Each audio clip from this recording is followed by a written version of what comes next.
Salut, bienvenue à l'Anarchie culinaire selon Bob le chef.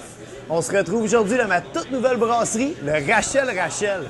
Et quel meilleur prétexte pour faire un retour sur les intertubes que le Super Bowl.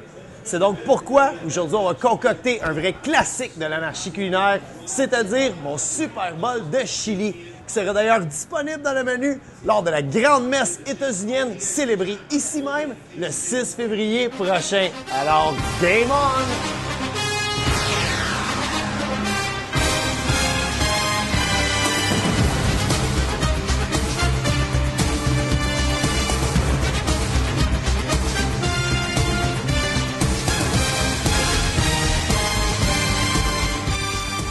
Pas trop compliqué pour notre recette d'aujourd'hui.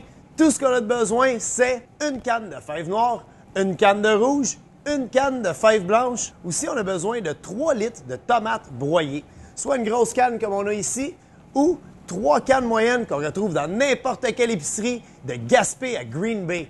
Aussi, on a besoin d'un oignon, 2 poivrons verts, 2 rouges, quelques courgettes, 3 gousses d'ail. Sans oublier, bien sûr, un peu de sel, un peu de poivre, du poivre de Cayenne, du curry et qui dit mexicain dit un shooter de cumin. On a un assez gros chaudron ici dans lequel on va mettre un petit peu d'huile d'olive. Si vous n'avez pas d'huile d'olive à la maison, c'est pas plus grave. L'huile végétale ou canola fera tout aussi bien la job. Maintenant, on va rajouter nos légumes. On va commencer avec nos poivrons rouges et verts qu'on a simplement coupés en gros cubes. Ensuite, on va mettre nos oignons. Pareillement, on les a juste ciselés grossièrement. Et on va poursuivre avec nos courgettes qu'on a coupées en quarts de rondelles, assez épaisses par contre. Comme ça, la courgette, elle ne se désintégrera pas pendant la cuisson. Si vous n'aimez pas la courgette, libre à vous de la remplacer par une carotte ou même de l'aubergine. Ça va être tout aussi bon. On va terminer avec l'ail. La raison pour laquelle on met l'ail en dernier, c'est que si on commençait avec l'ail, elle risquerait de brûler. On va mélanger le tout. Parce qu'on ne veut pas que nos légumes prennent la coloration. On veut vraiment seulement qu'ils deviennent un peu plus mous. Afin qu'ils ne colorent pas trop, on va rajouter une bonne quantité de sel. Ça va permettre à nos légumes de dégorger l'eau qu'ils ont à l'intérieur d'eux, c'est-à-dire on va les suer. On va mélanger encore un peu. On va poursuivre la cuisson pour environ 3 à 4 minutes.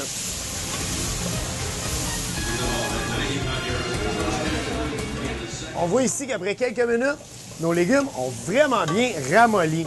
C'est maintenant le temps de rajouter nos tomates. On va déposer la canne au complet de tomates dans notre chili. Et immédiatement, on va poursuivre avec toutes nos épices.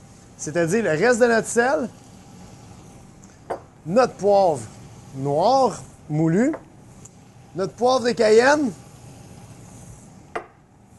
notre curry ou curry, que la couleur jaune nous rappelle d'ailleurs la couleur jaune du Packer Pride. Et pour terminer, une bonne dose de cumin. On va mélanger le tout, puis on va laisser nos épices vraiment infuser avec les tomates, le reste des ingrédients, pendant une bonne demi-heure avant de terminer notre recette. Quand l'odeur du cumin et des autres épices commence à envahir votre salon, en l'occurrence le bar, il est temps de rajouter un petit peu d'offensive à notre équipe d'ingrédients, c'est-à-dire les fèves. Ce qui est important par contre, il ne faut pas oublier de donner une bonne douche à nos fèves. Pas de Gatorade, mais une douche d'eau froide. Parce qu'on se rappelle toujours que les fèves en canne viennent dans une espèce de saumure qui est désagréable au goût et surtout à l'odeur. On va maintenant poursuivre la cuisson pour encore un autre quart de football, c'est-à-dire 15 minutes, et le tout sera prêt.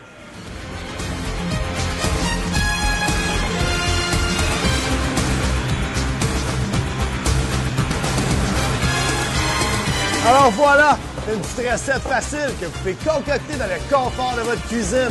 Ou, encore mieux, vous allez faire le party avec nous autres à Brasserie Rachel, située au 500 Rachel Est à Montréal, coin Berry, pour la 45e édition du Super Bowl. Ça se passe le dimanche 6 février entre les Steelers de Pittsburgh, bouh, puis les Packers de Green Bay. Yeah!